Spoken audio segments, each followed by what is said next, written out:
ಒಂದೆಡೆ ಕೊರೋನಾ ಸೋಂಕು ಹೆಚ್ಚಾಗ್ತಾ ಇದೆ. ಸೋಂಕು ನಿಯಂತ್ರಣಕ್ಕೆ ಕೇಂದ್ರ ಹಾಗೂ ರಾಜ್ಯ ಸರ್ಕಾರಗಳು ಹಲವು ರೀತಿಯ ಕಠಿಣ ಕ್ರಮಗಳನ್ನ ಕೈಗೊಳ್ತಾ ಇದೆ. ಈ ಮೂಲಕ ಜನರನ್ನ ಸೋಂಕಿನಿಂದ ರಕ್ಷಿಸಲು ಸರ್ಕಾರ ಮುಂದಾಗಿದೆ. ಯಾಕಂದ್ರೆ ಕೊರೋನಾ ಸೋಂಕು ಮನುಷ್ಯ ಕುಲವನ್ನೇ ನಾಶ ಮಾಡಲು ಶುರುವಿಟ್ಟಿರೋ ಮಹಾಮಾರಿ ವೈರಸ್. ಬಹಳ ಮುಖ್ಯವಾಗಿ ಈ ಸೋಂಕು ಮಾನವರ ದೇಹದಲ್ಲಿ ಶ್ವಾಸಕೋಶದ ಮೇಲೆ ಪರಿಣಾಮ ಬೀರಲು ಆರಂಭಿಸಿ ನಂತರ ಶ್ವಾಸಕೋಶವನ್ನ ಸಂಪೂರ್ಣವಾಗಿ ಆವರಿಸಿಕೊಳ್ಳುತ್ತೆ. ತದನಂತರ ಉಸಿರಾಟ ಕ್ರಿಯೆಯನ್ನ ತನ್ನ ಹತೋಟಿಗೆ ಪಡ್ಕೊಂಡು ಮಾನವರ ದೇಹದಲ್ಲಿ ಉಸಿರಾಟ ಕ್ರಿಯೆಯನ್ನೇ ನಿಲ್ಲಿಸುವ ಮಟ್ಟಿಗೆ ವ್ಯಾಪಿಸಿ ಬಿಡುತ್ತೆ. ಇಷ್ಟೊಂದು ಪರಿಣಾಮಕಾರಿಯಾಗಿರುವ ಈ ಸೋಂಕು ಉಸಿರಾಟ ಸಮಸ್ಯೆಗಳಿಂದ ಬಳಲ್ತಾ ಇರುವವರ ದೇಹದಲ್ಲಿ ಸುಲಭವಾಗಿ ತನ್ನ ಸಾಮ್ರಾಜ್ಯವನ್ನ ಸ್ಥಾಪಿಸಿಬಿಡುತ್ತೆ.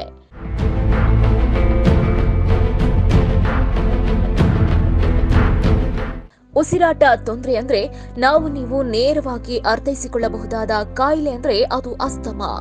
ಯಾರಲ್ಲಿ ಅಸ್ತಮಾ ಕಾಯಿಲೆ ಇರುತ್ತೋ ಅವರಿಗೆ ಬಹಳ ಪರಿಣಾಮಕಾರಿಯಾಗಿ ಬಿಡುತ್ತೆ ಈ ಕೊರೋನಾ ಸೋಂಕು. ಈ ಅಸ್ತಮಾ ಬಗ್ಗೆ ಮಾತನಾಡುವ ಮೊದಲು ನಿಮಗೆ ಇನ್ನೊಂದು ವಿಷಯ ತಿಳಿಸಲೇಬೇಕು. ಪ್ರತಿ ವರ್ಷ ಮೇ ತಿಂಗಳ ಮೊದಲ ಮಂಗಳವಾರದಂದು ವಿಶ್ವ ಅಸ್ತಮಾ ದಿನವನ್ನಾಗಿ ಇಡೀ ಪ್ರಪಂಚಾದ್ಯಂತ ಆಚರಣೆ ಮಾಡ್ತಾರೆ.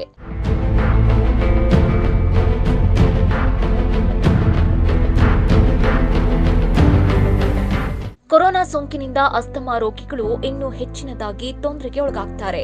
ಈ ರೀತಿಯಾಗಿ ಅಸ್ತಮಾ ಕಾಯಿಲೆ ಇರುವ ವ್ಯಕ್ತಿಗಳಲ್ಲಿ ಯಾವುದಾದರೂ ಸೋಂಕು ಮುಂದೊಂದು ದಿನ ಸಂಕಷ್ಟವನ್ನ ಉಂಟು ಮಾಡಬಹುದೆಂದು ಅರಿತಿದ್ದ ಹಲವು ತಜ್ಞರು 1998ರಲ್ಲಿಯೇ ಅಸ್ತಮಾ ಕಾಯಿಲೆ ಬಗ್ಗೆ ಪ್ರತಿಯೊಬ್ಬರಿಗೂ ಅರಿವು ಮೂಡಿಸುವ ಸಲುವಾಗಿ ಮೇ ತಿಂಗಳ ಮೊದಲ ಮಂಗಳವಾರವನ್ನ ವಿಶ್ವ ಅಸ್ತಮಾ ದಿನ ಎಂದು ಆಚರಣೆಯನ್ನ ಮಾಡ್ತಾರೆ. ಈ ಮೂಲಕ ಈ ರೋಗದ ಬಗ್ಗೆ ಜನರಿಗೆ ಅರಿವು ಮೂಡಿಸುವುದು, ರೋಗ ಲಕ್ಷಣ, ಚಿಕಿತ್ಸೆ ಹಾಗೂ ಮುನ್ನೆಚ್ಚರಿಕಾ ಕ್ರಮಗಳ ಬಗ್ಗೆ ವಿಶ್ವಕ್ಕೆ ತಿಳಿಸಲು ಮುಂದಾಗ್ತಾರೆ.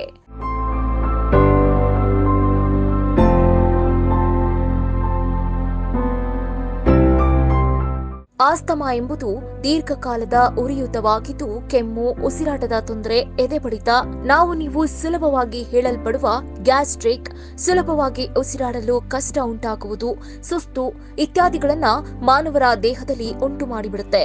ಇಷ್ಟೆಲ್ಲಾ ಸಮಸ್ಯೆಗಳನ್ನ ಉಂಟು ಮಾಡುವ ಈ ಕಾಯಿಲೆಯ ಬಗ್ಗೆ ಪ್ರತಿ ವರ್ಷ ಗ್ಲೋಬಲ್ ಇನಿಷಿಯೇಟಿವ್ ಫಾರ್ ಆಸ್ತಮಾ ಸಂಸ್ಥೆಯಿಂದ ವಾರ್ಷಿಕ ಕಾರ್ಯಕ್ರಮಗಳನ್ನ ಆಯೋಜಿಸಿ ನಾಗರಿಕರಿಗೆ ಆಸ್ತಮಾ ಬಗ್ಗೆ ಮಾಹಿತಿಯನ್ನ ನೀಡಲಾಗುತ್ತೆ.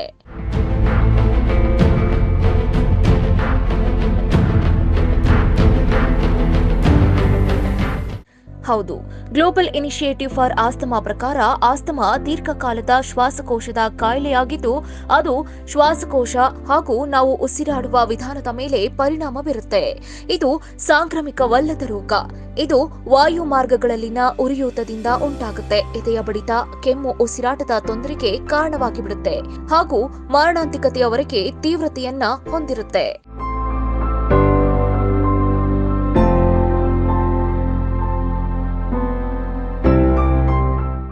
ಧೂಳು, ಹೊಗೆ, ಪರಾಗ ಧಾನ್ಯಗಳು, ಹುಲ್ಲು, ಕೆಲಸದ ಸ್ಥಳದಲ್ಲಿ ರಾಸಾಯನಿಕ ಉದ್ರೇಕಕಾರಿಗಳು, ವಾಯು ಮಾಲಿನ್ಯ ಇತ್ಯಾದಿಗಳಿಂದ ಉಂಟಾಗುವ ಅಲರ್ಜಿಯಿಂದ ಆಸ್ತಮಾ ಉಂಟಾಗುತ್ತೆ. ಒಬ್ಬ ವ್ಯಕ್ತಿಯು ಆಸ್ತಮದಿಂದ ಬಳಲ್ತಾ ಇದ್ರೆ ಶ್ವಾಸನಾಳದ ಕೊಳವೆಗಳು ಅಂತ ಕರೆಯಲ್ಪಡುವ ವಾಯು ಮಾರ್ಗಗಳ ಒಳಗಿನ ಗೋಡೆಗಳು ಒಪ್ಪಿಕೊಳ್ಳುತ್ತೆ.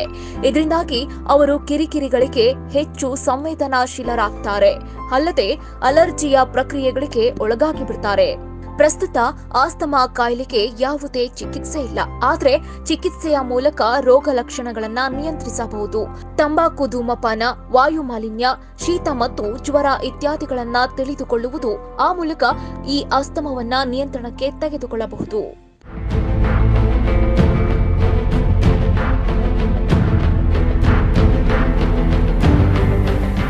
1998ರಲ್ಲಿ ಸ್ಪೇನ್ನ ಬಾರ್ಸಿಲೋನಾದಲ್ಲಿ ಮೊಟ್ಟ ಮೊದಲ ವಿಶ್ವ ಆಸ್ತಮಾ ಸಭೆಯನ್ನ ನಡೆಸಲಾಯಿತು. ಈ ಸಭೆಯಲ್ಲಿ ವಿಶ್ವದ 35ಕ್ಕೂ ಹೆಚ್ಚು ದೇಶಗಳು ಭಾಗಿಯಾಗುವ ಮೂಲಕ ತಮ್ಮ ದೇಶಗಳಲ್ಲಿ ವಿಶ್ವ ಆಸ್ತಮಾ ದಿನವನ್ನ ಆಚರಣೆ ಮಾಡಲಾಯಿತು. ನಂತರದ ವರ್ಷಗಳಲ್ಲಿ ಹಲವು ದೇಶಗಳು ಈ ಸಭೆಗೆ ಭಾಗವಹಿಸುವ ಮೂಲಕ ಇಡೀ ವಿಶ್ವಕ್ಕೆ ಆಸ್ತಮಾ ಬಗ್ಗೆ ಜಾಗೃತಿ ಹಾಗೂ ಶಿಕ್ಷಣವನ್ನ ನೀಡಲಾಗುತ್ತೆ. ಉಸಿರಾಟದ ಸಮಸ್ಯೆ ಹಾಗೂ ಇತರ ಅಲರ್ಜಿಯ ಕಾಯಿಲೆಗಳ ಮೇಲೆ ನಿಯಂತ್ರಣವನ್ನ ಹೇಗೆ ಪಡೆಯುವುದು ಎಂಬುದರ ಕುರಿತು ಜನರಿಗೆ ತಿಳಿಸುವ ಗುರಿಯೇ ಗ್ಲೋಬಲ್ ಇನಿಷಿಯೇಟಿವ್ ಫಾರ್ ಆಸ್ತಮಾ ಸಂಸ್ಥೆಯ ಮೂಲ ಉದ್ದೇಶವಾಗಿದೆ.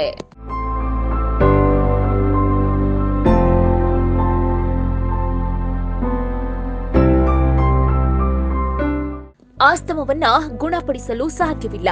ಆದರೆ ಸರಿಯಾದ ಸಮಯದಲ್ಲಿ ಸರಿಯಾದ ಚಿಕಿತ್ಸೆಯೊಂದಿಗೆ ಸರಿಯಾಗಿ ನಿರ್ವಹಿಸಿದ್ರೆ ರೋಗಿಗಳಿಗೆ ಆಸ್ತಮಾ ದಾಳಿಯಾಗದಂತೆ ತಡೆಯಲು ಅಥವಾ ಆಸ್ತಮಾ ರೋಗಿಗಳ ಸಂಖ್ಯೆಯನ್ನ ಕಡಿಮೆ ಮಾಡಲು ಸಾಧ್ಯವಿದೆ ಅಂತ ಹೇಳುತ್ತೆ ಗ್ಲೋಬಲ್ ಇನಿಷಿಯೇಟಿವ್ ಫಾರ್ ಆಸ್ತಮಾ ಸಂಸ್ಥೆ.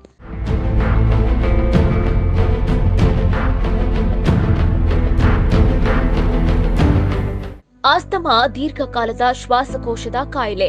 ನಾವು ಸರಿಯಾದ ಮುನ್ನೆಚ್ಚರಿಕೆಯನ್ನ ವಹಿಸಿದ್ರೆ ಅದನ್ನ ನಿಯಂತ್ರಿಸಬಹುದು. ತಮ್ಮೆಲ್ಲರಿಗೂ ವಿಶ್ವ ಆಸ್ತಮಾ ದಿನದ ಶುಭಾಶಯವನ್ನ ತಿಳಿಸ್ತಾ, ಸದ್ಯ ಕೋವಿಡ್-19 ಸೋಂಕು ಹೆಚ್ಚಾಗಿರೋದ್ರಿಂದ ಉಸಿರಾಟದ ಬಗ್ಗೆ ಹೆಚ್ಚಿನ ಕಾಳಜಿಯನ್ನ ವಹಿಸಿ. ಉಸಿರಾಟದ ತೊಂದರೆ, ಆಸ್ತಮಾದಿಂದಾಗಿ ಬಳಲ್ತಾ ಇರುವವರು ಅತಿ ಹೆಚ್ಚಿನ ಕಾಳಜಿಯನ್ನ ವಹಿಸಬೇಕು. ಒಟ್ಟಾರೆ ಪ್ರತಿಯೊಬ್ಬರು ಈ ಕೊರೋನಾ ಸೋಂಕನ್ನ ಹೊಡೆದೋಡಿಸುವಲ್ಲಿ ಮುಂದಾಗಬೇಕಾಗಿದೆ.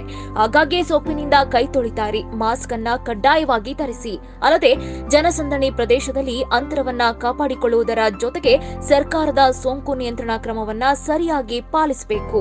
ಆ ಮೂಲಕ ಸೋಂಕಿನಿಂದ ನಮ್ಮನ್ನ ನಾವು ರಕ್ಷಣೆ ಮಾಡ್ಕೋಬಹುದು. ಫೇಸ್ಬುಕ್, ಯೂಟ್ಯೂಬ್ ಹಾಗೂ ವೆಬ್ಸೈಟ್ಗಳಲ್ಲಿ ಸದಾ ಫಾಲೋ ಮಾಡ್ತಾ ಇರಿ ಯುನೈಟೆಡ್ ನ್ಯೂಸ್ ಕನ್ನಡ. ಇದು ಕನ್ನಡಿ.